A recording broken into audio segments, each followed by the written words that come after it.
아들 우리 주 예수 그리스도를 믿습니다. 그는 성령으로 잉태되어 동정녀 마리아에게서 나시고 본디오 빌라도에게 고난을 받아 십자가에 못 박혀 죽으시고 장사된 지 사흘 만에 죽은 자 가운데서 다시 살아나셨으며 하늘에 오르시어 전능하신 아버지 하나님 우편에 앉아 계시다가 거기로부터 살아있는 자와 죽은 자를 심판하러 오십니다.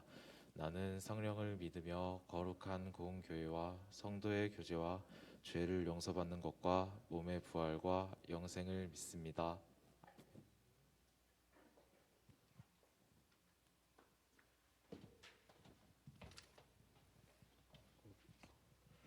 하나님, 오늘 이렇게 모이게 해주셔서 감사합니다. 현재 시험 기간이라 많은 학생들이 지쳐 있을 텐데 힘을 주시고 좋은 결과 있도록 도와주세요. 모두 건강할 수 있도록 잘 지켜주시고 오늘 박창원 전도사님 설교 시간에 다들 집중할 수 있게 해주세요. 예수님의 이름으로 기도드립니다.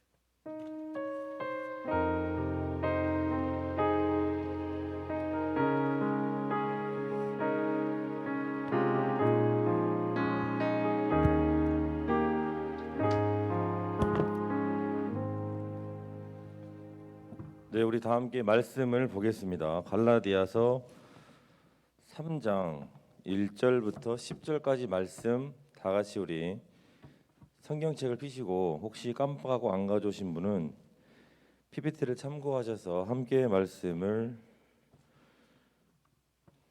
교독할까요? 교독. 우리 중등부가 먼저 고등부가 다음에 마지막 절은 같이 다 함께 중등부부터 어리석도다 시작.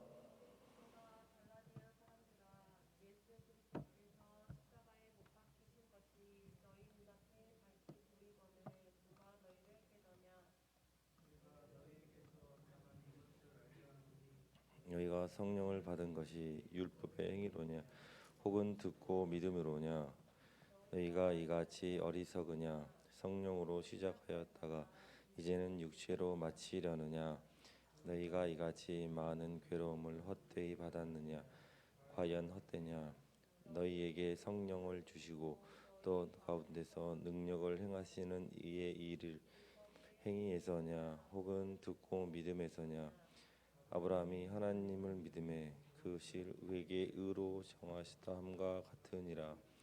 그런즉 믿음으로 말미암은 자들은 아브라함의 자손인 줄 알지어다.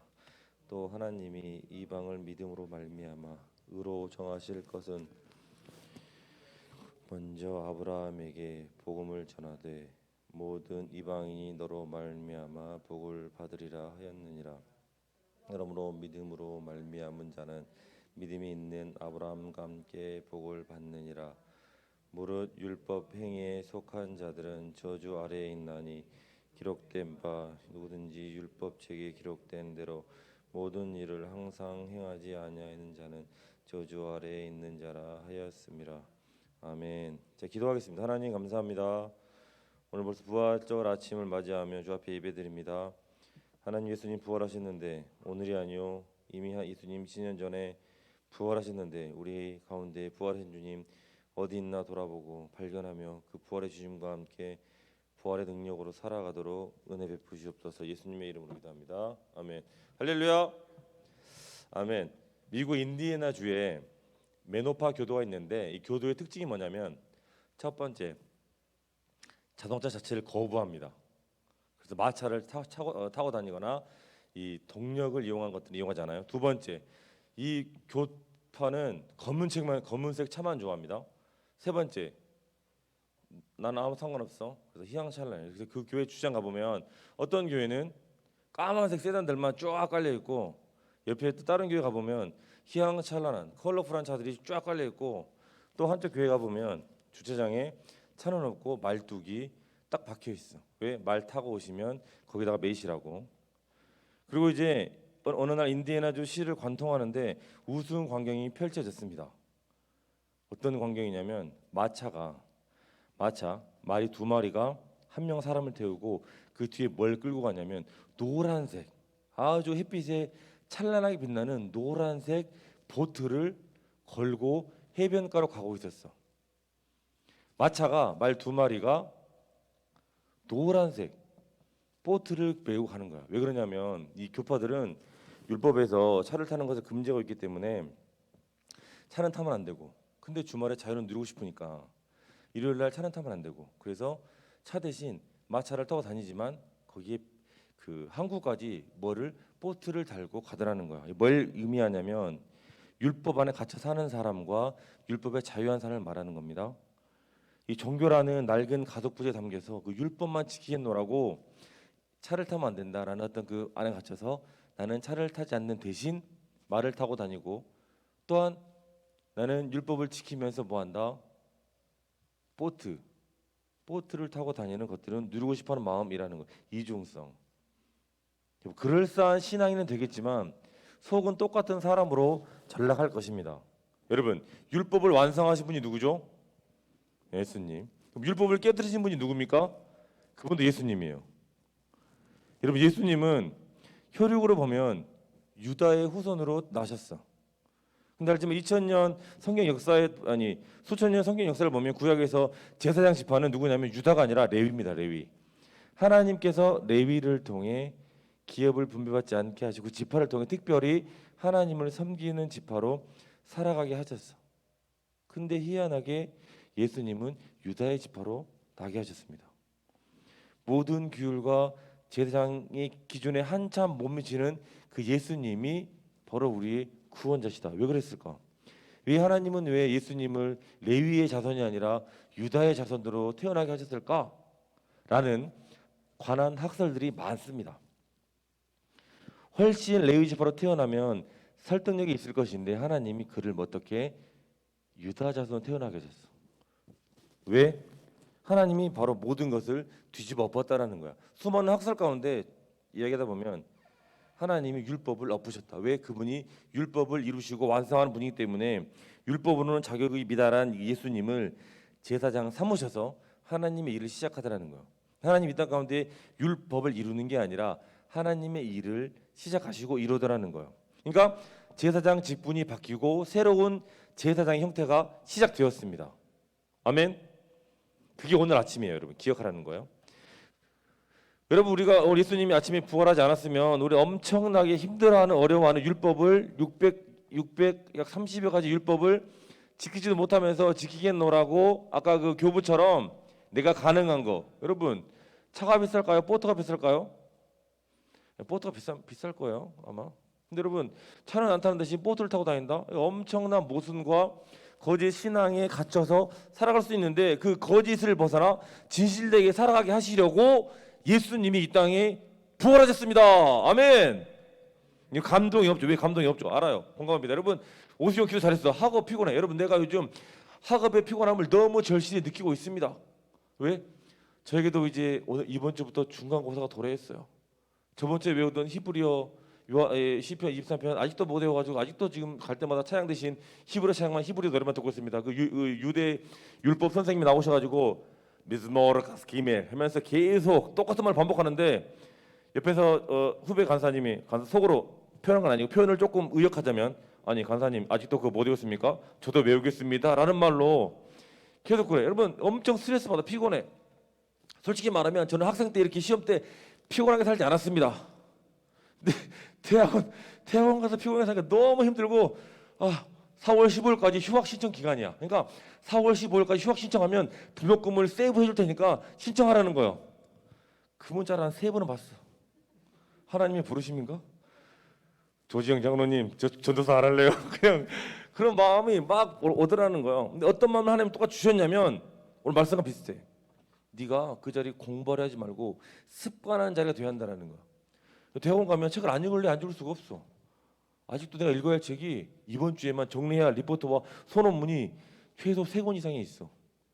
근데 하나의 소논문은 책 한 권 되는 게 아니라 책을 한 5권 이상 봐야 되는 얘기죠. 여러분 그런 나의 모습의 변화를 하나님이 이루어 가시더라는 거예요. 율법을 바꾸시는 거 그런 거라는 거예요. 그러니까 내가 뭘 말하냐면 억지로 책 읽어라, 말씀 봐라를 가르치는 게 아니라 내가 읽을 수밖에 없는 상태로 하나님 나를 인도하시는 것을 느낍니다. 그래서 한편으로 좋기도 하고 한편으로는 너무 하기 싫습니다. 왜? 나의 자유의지 때문에. 그럼 이렇게 생각해 볼 수 있어. 왜 하나님 우리에게 자유의지란 걸 주셨지? 귀찮게? 여러분 다 컸어. 여러분 하고 싶은 거 다 할 수 있어요. 나도 하고 싶으면 할 수 있고. 하나님이 뭘 줬습니까? 자유의지를 주셨어. 율법은 뭘 말하냐면 그 자유의지대로 사는 게 아니라 나의 의지대로 살아야 됨을 알려주는 거야. 그러니까 너 이거 하면 너 이거 하지 마, 저거 하지 마, 이거 하지 마 하는 게 율법이야. 내가 율법과 자유의지 아래 지금 많이 충돌하고 있다니까. 괴롭고. 여러분 아직 안 괴로우시죠? 저도 여러분 만날 때는 나의 자유의지와 율법의 의지 가운데 그 충돌이 일어나지 않았어. 근데 오늘 바울이 갈라디아서를 통해서 뭘 말하냐면 하나님이 예수 그리스도가 그 율법 레위 지파에 나야 될 하나님이 유다 지파에 나시고 그분이 말씀을 이루시는 건 율법을 완전 뒤엎으시는 거다. 너희가 부활절 아침 맞이에 모든 거 뒤엎어야 한다라는 거예요. 여러분 부활절 아침 말씀은 다 정해져 있어. 나갔더니 무덤이 비어 있네요. 그 먼저 달려간 사람이 뭐 마리아네 베드로네 뭐네 막 하면서 막 이런 것들 쭉 나오면서 가게 돼 있어. 정말 중요한 게 뭐냐면 부활절을 감동하는 사람이 없는데 여러분 부활절에 특히 어른들은 감동하지 않습니다. 부활의 기쁨에 심취하지 않습니다. 이 말하는 저조차도 예수님의 부활에 심취하고 감동하지 않습니다. 왜 그렇습니까? 자유의지로 살아가는 것이 예수 그리스도를 감격하지 못하게 하더라는 거예요. 여러분이 지금 자유의지대로 살아가면 어떤 오류가 발생하냐면 예수님의 부활에 감격할 수가 없습니다. 자유의지만 추구하고 살면 나는 예수님의 부활에 감격하는 사람으로 살아갈 수가 없습니다. 그래서 바울은 율법, 이신칭의 하나님이 우리를 의롭게 하셨다. 믿음으로 살아라. 그러나 그 믿음은 베이스에는 하나님의 율법이 깔려 있음을 하나님 율법을 깨부시고 엎으셨지만 그것이 기능하지 않는 게 아니라 그는 죄를 구분하는 역할로서 구분한다를 가르치고 있습니다. 창세기 14장 18절에 멜기세덱이 나와. 멜기세덱. 유대인들이 뭘 중요시하냐면 족보 중요해요. 족보. 혈연지연 하기는 엄청 중요시 여겨. 그게 바로 유대인이야. 유대인이 멜기세덱을 어떻게 얘기했냐면 족보도 없는 사람. 성경에 그의 부모도 언급되지 않은 사람으로 아주 개무시해. 근데 아브라함이 유대인이 하나님의 훌륭한 제사장이라고 추앙하는 게 나와. 율법이 생기기 400년 전에 아브라함이 멜기세덱을 그렇게 얘기하고 있어. 성경 전반 곳곳에 어떤 것들이 있다? 율법을 깨부시는 예수 그리스도의 부활을 나타내는 그런 것들이 많이 있더라는 거예요.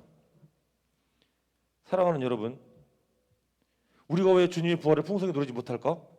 그리고 예수님 부활했는데 왜 우리에게는 부활의 능력이 없을까요? 우리에게 있는 자격을 발견하지 못해. 왜? 나의 엄청난 자유의지 때문에 내 안에 있는 자격을 발견하지 못하는 거야. 내가 할 수 있는 게 있는데 내 안에 하고 싶은 게 많기 때문에 그거를 못한다라는 거야. 여러분 모든 걸 할 수 있는 자유의지가 있기 때문에 내가 뭘 할 수 있는지를 몰라. 다시 한번 말할게요. 여러분 뭐든지 할 수 있다고 하는 그것들이 내가 해야 할 것들을 가리우게 되고 있어. 왜 그럴까요? 욕심 때문에 그렇겠죠. 여러 가지 이유가 있겠죠. 봐봐 여러분. 이 둘 중에 뭐 아파요? 이렇게는 아니지만 가까이 있는 게 커요. 실은 보면 우리가 이렇게 산다는 거예요. 가까이 있는 것. 그러니까 분명히 이게 더 큰데 나는 뭘 크다 여긴다? 가까이 있는 것. 그러니까 하나님이 엄청 크신데 나는 가까이 있는 것을 크게 여기고 산다라는 거예요. 누가? 우리가. 그러니까 부활의 능력도 경험하지 못하고 하나님의 은혜를 경험을 못하는 거야. 왜? 다른 것을 내 안에 가까이 하거든. 여러분 그러니까 고민해 보셔야 돼. 나는 예수님의 부활의 아침에 나는 무엇을 가까이 하면 살아가는가를 고민해야 한다는 겁니다. 여러분이 예수님의 부활을 경험하려면 나는 무엇을 가까이 하고 살지를 경험하셔야 돼요. 제가 대학원 하는 동안 뭘 고민하고 경험하냐면 내가 무엇을 가까이 했는지를 철저히 깨닫고 있어. 내가 책을 가까이 하지 않았구나. 마음 먹으면 하루에 한 권은 충분히 읽을 수 있는데 책도 한 달에 겨우 한 권 읽을까 말까 혹은 읽다가 많은 책이 수두룩하구나라는 걸 느꼈습니다. 나는 무엇을 가까이 하고 있는가? 부활 아침에 기억해야 될 것, 나는 무엇을 가까이 하고 있는가라는 거요. 우리에게는 분명히 누릴 자격이 있는데 자격을 못 발견합니다. 왜 그렇습니까? 하나님의 언약에 주목하지 않고 있어. 그러면 제가 생각해봤죠. 우리가 하나님의 앞에 주목하지 못하게 만드는 것이 무엇일까? 여러분 휴대폰 살 때 뭐 보고 사죠? 광고. 옷 살 때 뭐 보고 삽니까? 광고. 축구 살 때 뭐 보고 사죠? 광고 보고 사요. 이거 이 사람이 신고 나왔다. 한번 사봐야지 이런 마음을 먹습니다. 휴대폰 살 때 혹시 설명서 자세히 보시는 분 없죠? 여러분 아이폰이 지금 12와 13과 지금 14가 나온다 막 이런 말이 나오고 S가 지금 갤럭시부터 해가지고 지금 21, 노트 20까지 나왔는데 설명서 보신 분? 저는 처음에 핸드폰 가졌을 때 설명서를 잠깐 봤습니다. 하지만 그 다음부터는 기능이 다 똑같기 때문에 보지 않습니다. 그리고 쓰던 어플만 쓰고 쓰던 것만 써요. 여러분 아이폰이나 갤럭시 삼성에서 엄청난 기능을 광고하면 뭐합니까? 우리가 하는 거라고는 보는 거, 가로 본능 아니면 사진 찍는 거 외에는 없는데 화소만 좋으면 되지 다른 게 뭔 기능이 필요합니까? 왜 그렇습니까? 광고 때문이에요. 광고. 여러분 옷을 구매하는 건 광고 때문이라는 겁니다. 이 사람이 신고 왔어. 이 사람이 입고 나왔어. 그럼 여러분 사야 될 충동이 막 일어날 걸? 어제도 우리 이정 선생님 나한테 이거 잘 알아. 이거 뭔지 알아요? 그러더라고.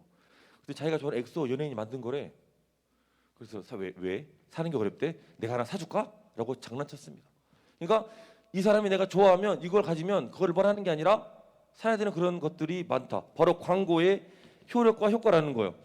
우리를 언약에 주목하지 못하게 만드는 것 광고만 보니까 경험하지 못하는 겁니다. 우리가 광고만 보니까 기능을 경험하지 못하는 거야. 광고만 보기 때문에 설명서를 보지 않기 때문에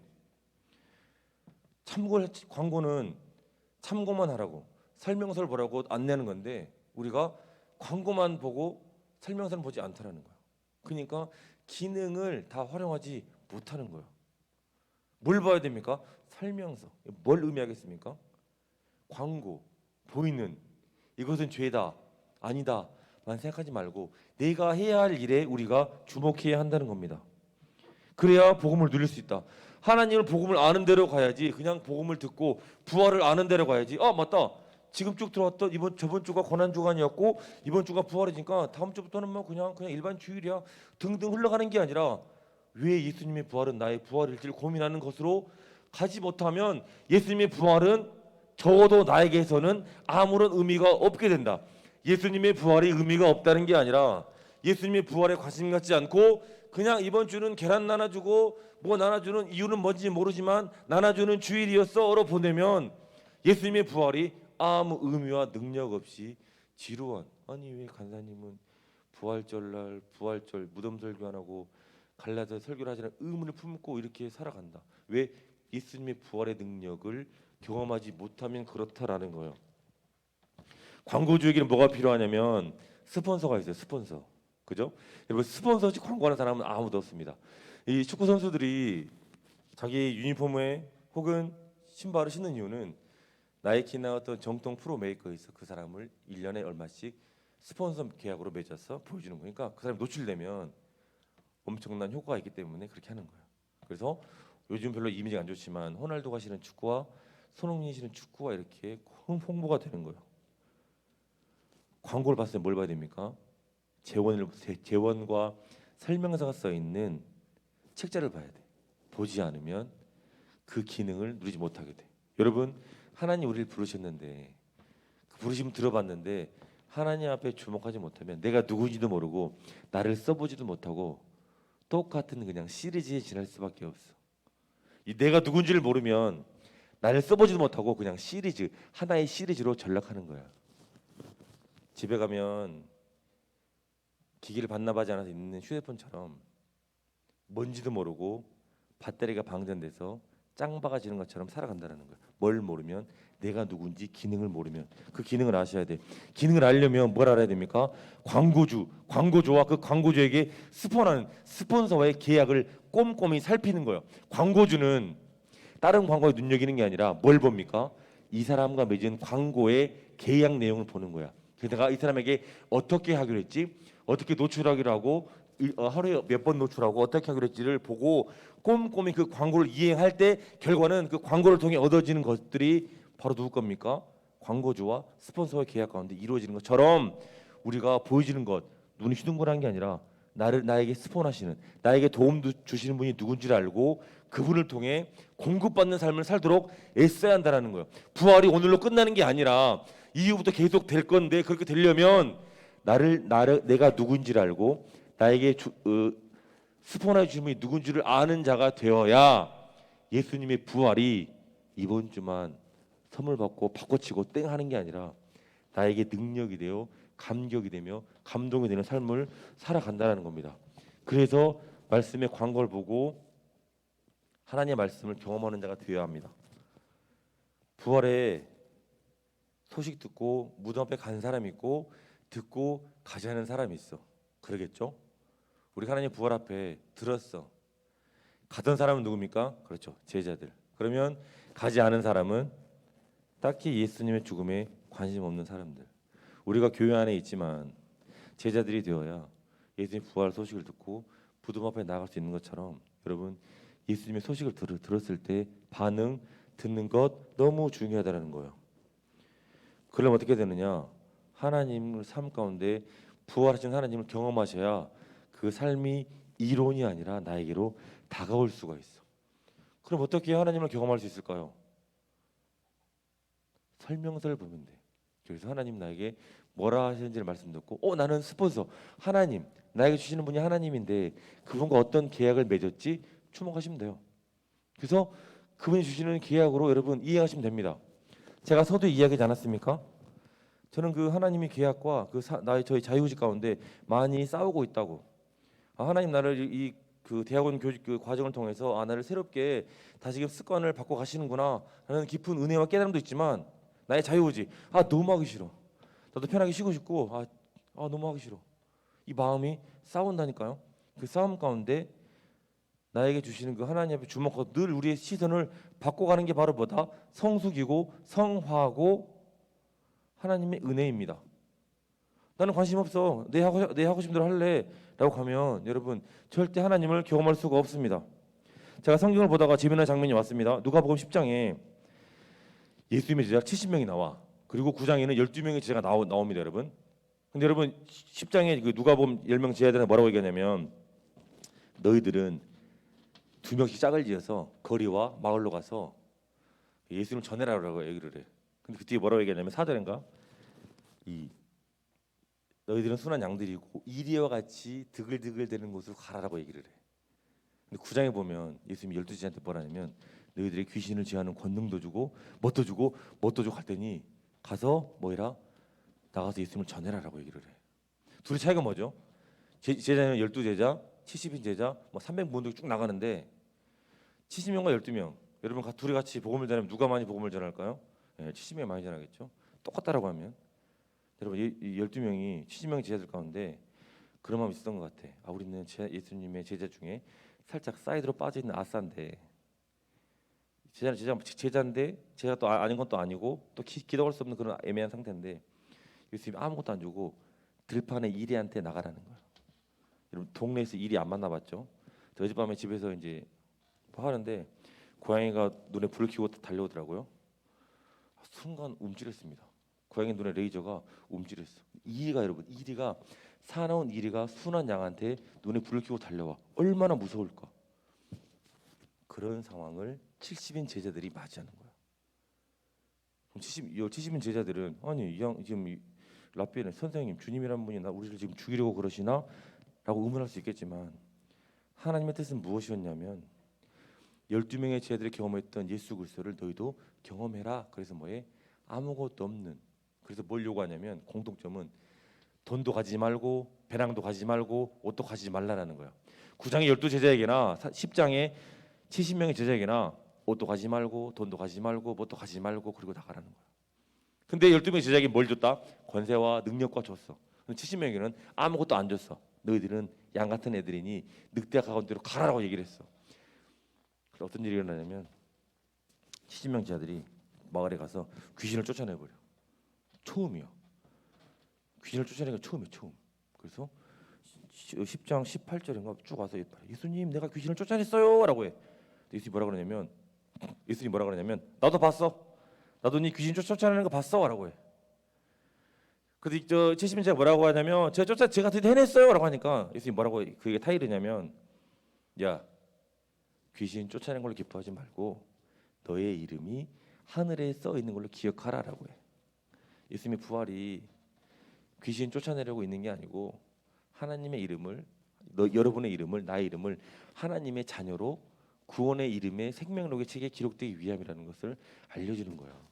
예수님이 이 땅 가운데 부활하셔서 살아가신 이유가 나에게 능력을 주어서 귀신 쫓아내고 좋은 차를 타고 좋은 집에 살고 좋은 것을 위해서 하는 게 아니고 하나님의 나라의 백성의 합당한 자로 살아가기 위해 못 지키는 율법을 깨뜨리시고 지킬 만한 사랑의 법을 통해 첫 번째 내 하나님을 사랑하고 두 번째도 그와 같으니 내 이웃을 내 몸과 같이 사랑하라로 예수님이 결론 지으셨다라는 거예요.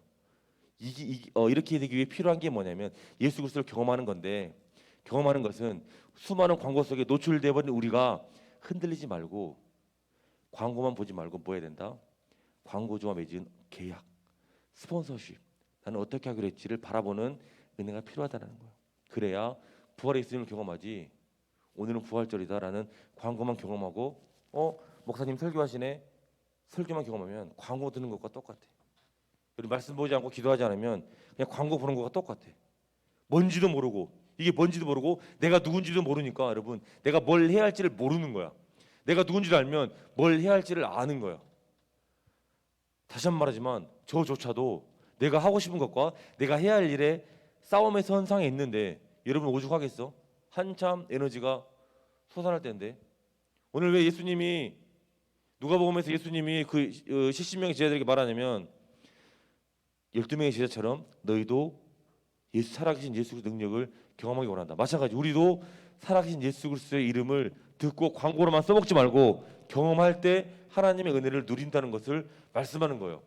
예수님 부활했다는데 여러분 나갈 때 주는 간식과 뭔지도 모르는 계란과 음료수와 바꿔치기 하지 마시고 그분이 능력이 돼요. 아 예수 그리스도의 이름은 능력이구나 기억하며 우리 능력이 되어서 내가 누군지를 알고 광고에 혹하지 말고 나에게 주시는 나와 언약 맺으시며 계약 맺으시며 약속하시는 그분 앞에 나아가 그분의 약속을 이행하며 여러분 이행할 때 뭘 받습니까? 그 나에게 스폰하신 분의 도움을 받는 거야. 왜 하나님의 도움이 없지? 왜 하나님의 도우심이 없는 것 같지? 라는 고민이 왜 드냐면 우리가 하나님과의 계약을 이행하지 않는 것 때문은 아닐까 생각하시고 하나님의 언약에 주목하며 부활이 광고가 아니라 능력으로 살아가는 부활의 신앙으로 그 부활의 능력으로 삶 가운데 나타내는 은혜로 살아가는 부활의 능력이 있는 광고에 혹하는 게 아니라 그분과 맺은 언약 가운데 스폰서 나에게 도움 주시는 그 하나님을 관계를 언약을 제대로 이행하는 은혜 입은 연양교회 중고등부로 살아가기를 간절히 소망합니다. 아멘. 기도하겠습니다. 하나님 감사합니다. 하나님 오늘은 예수 그리스도께서 우리를 위해 이 땅에 오시고 하나님 고난당하시고 부활하신 그것을 기념하는 하나님 부활절 기념주일인데 하나님 우리가 예수 그리스도의 부활이 내 안에 어디에 있는지 늘 돌아보며 그것들이 토식으로 광고로 끝나지 않게 하시고 내 안에 부활로 경험되어지게 하시고 부활의 능력으로 나타나 예수 그리스도의 부활이 선포되어지는 은혜 입은 삶을 살아가도록 인도하여 주옵소서. 모든 것 주께 맡겨드리며 예수님의 이름으로 기도하였습니다. 아멘. 우리 시간 찬양하면서 봉헌하겠습니다.